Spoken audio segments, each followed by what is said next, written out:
नमस्कार. प्रियंका किचन मराठी या मराठमोळा यूट्यूब चॅनलवरती तुम्हा सर्वांचं अगदी मनापासून स्वागत. आज आपण मस्त गावरान गावाकडची अस्सल चवीची आईच्या पद्धतीची मासवडीची रेसिपी पाहूया. सर्वप्रथम कढईमध्ये 2 पळी तेल टाकायचं. तेल तापल्यानंतर जिरे मोहरी छान तडतडू द्यायची.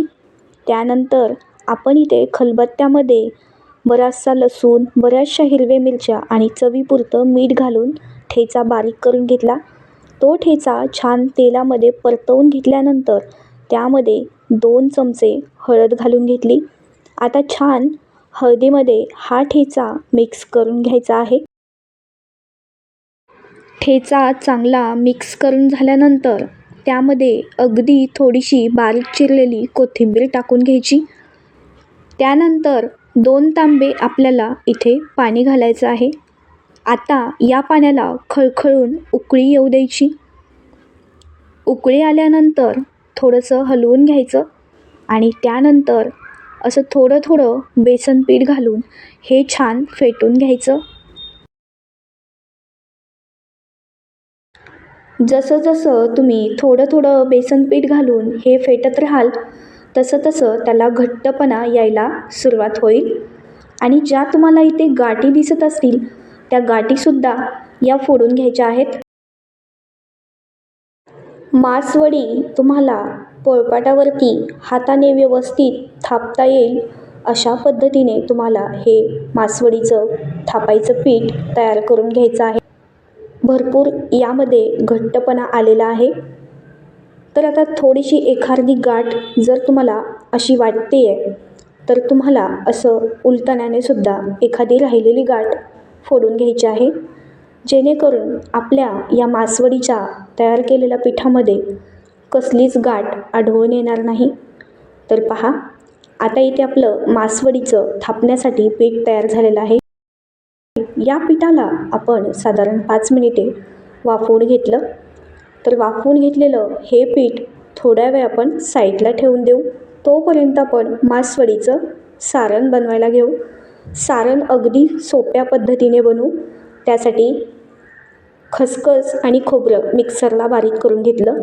2 चमचे काळं वाटण, 2 चमचे चटपटीत मसाला आणि 2 चमचे सुहाणा मसाला, चवीपुरतं मीठ घातलं. अजून तुम्हाला इथे कुठला मसाला जास्त आवडत असेल तो मसालासुद्धा तुम्ही इथे वापरू शकता. आता हे आपलं मासवडीचं सारण बनवून तयार झालेलं आहे. तर परत एकदा थोडंसं आईने वरून काळं वाटण घातलं, कारण आम्हाला मासवडी झणझणीत आवडते. तर पहा, इथे आता एक सुती कापड घेतलेलं आहे. त्याला छान ओलं करून घेतलं आहे पोळपाटावरती. सारण तयार करूस्तर आपण हे मासवडीचं पीठ वाफवून घेतलं होतं ते असंच परातीमध्ये झाकून ठेवलं होतं. आता याचं झाकण काढून घेतलेलं आहे, कारण हे जे मासवडीचं पीठ आपण थापायला घेणार आहोत ते शक्यतो गरमच हवं. थंड झाल्यानंतर ते अजिबात व्यवस्थित शेप येत नाही. तर पहा, आता व्यवस्थित आपलं गरम गरम हे मासवडीचं पीठ थापून घ्यायचं आहे. जसं तुम्ही एखाद्या धपाटं थापता त्याच पद्धतीने तुम्हाला हे थापून घ्यायचं आहे. तर पहा, असे 5 बोटाने तुम्हाला हे छान थापून घ्यायचं आहे.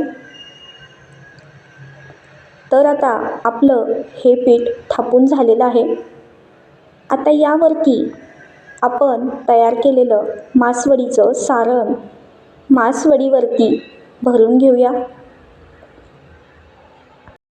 आता हे मासवडीचं सारण भरून झाल्यानंतर अगदी तुम्ही अंडा रोल किंवा इतर कुठला चपातीचा रोल करताना अगदी तसंच या मासवडीचं सुद्धा छान सुती कापड हातावरती धरून अगदी तसाच रोल तयार करून घ्यायचा आहे आणि सुती कापडावरती छान असं दाबून घ्यायचं आहे. आणि पहा, आता आपण हे सुती कापड काढून घेऊया आणि पहा, अगदी छान असा मासवडीचा शेप आलेला आहे. तर अगदी त्याच पद्धतीने सेम जसं तुम्हाला पहिलं सांगितलं त्याच पद्धतीने मासवडी थापून घ्यायची. त्यानंतर त्यावरती सारण टाकायचं आणि अगदी पहिला जसा रोल केला तसाच दुसरासुद्धा मासवडीचा रोल तयार करून घ्यायचा. तर पहा, अशा प्रकारे मी संपूर्ण मासवड्या इथे बनवून घेतलेल्या आहेत.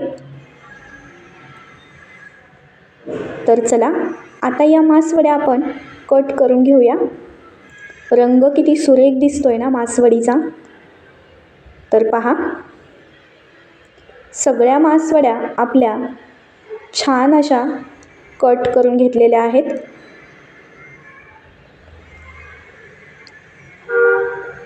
आता कढईमध्ये 2 पळी तेल टाकलं, जिरे मोहरी टाकून घेतली आणि आपण मासवडीसाठी जे सारण तयार केलं होतं त्यातलंच थोडंसं सारण यामध्ये घालून घेतलं. त्यानंतर अगदी थोडीशी कोथिंबीर टाकून याला छान मिक्स करून घेतलं. त्यानंतर आपण कट केलेल्या मासवड्या यावरती टाकून घ्यायच्या.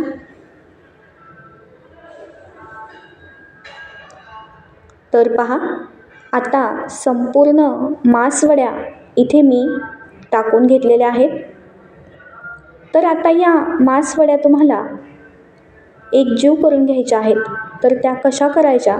गॅसवरतून कढई उतरायची आणि 2दा असं आलटीपलटी करायचं, एकजीव होऊन जातात. त्यानंतर कढईमध्ये 2 ते 3 चमचे बारके पोहे खायचे. बाजरीचं पीठ घेतलेलं आहे, त्याला छान असं खमंग भाजून घ्यायचं.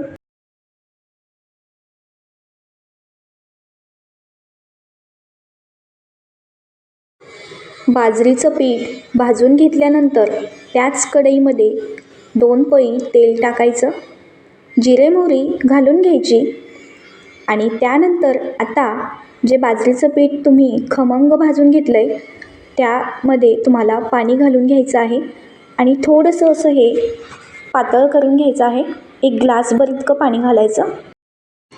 जिरे मोहरी घालून झाली की त्यामध्ये थोडंसं खोबरं आणि लसूण बारीक खलबत्त्यामध्ये कुटून घेतलं होतं तेच घातलं. त्यानंतर थोडंसं काळं वाटण घालायचं, म्हणजे 2 चमचे. जेवढं तुम्हाला तिखट आवडेल ना त्यानुसार घाला. मी जरा झणझणीत बनवते आहे. त्यानंतर मिक्स करून घ्यायचं.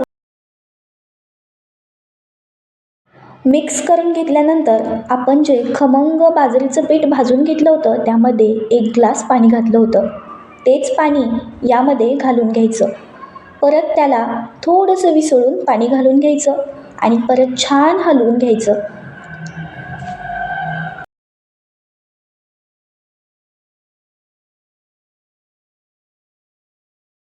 त्यानंतर थोडीशी कोथिंबीर टाकायची. कोथिंबीर टाकून एक छान उकळी आणून घ्यायची आणि मी अगोदर ज्या मासवड्या कट करून ठेवल्या होत्या ना, उकळी आल्यानंतर त्या कट केलेल्या मासवड्या 7 ते 8 यामध्ये घालून घ्यायच्या. ही झणझणीत गावरान पद्धतीची मासवडीची आमटी तुम्हाला कशी वाटली नक्की कमेंट करा. आणि तुम्हा सर्वांना माझं एक निवेदन आहे, अजून आपलं मराठमोळा channel Priyanka kitchen Marathi subscribe नसेल केलं तर जरूर या मराठमोळा चॅनलला सबस्क्राईब करा, म्हणजे अशा चमचमीत आणि झणझणीत रेसिपी तुम्हाला पाहायला मिळतील. सोबत जर बाजूचं बेल आयकन प्रेस केलं तर अशा छान छान व्हिडिओचे नोटिफिकेशन तुमच्यापर्यंत पोहोचतील. चला भेटते झणझणीत आणि चमचमीत रेसिपीसोबत. तोपर्यंत धन्यवाद.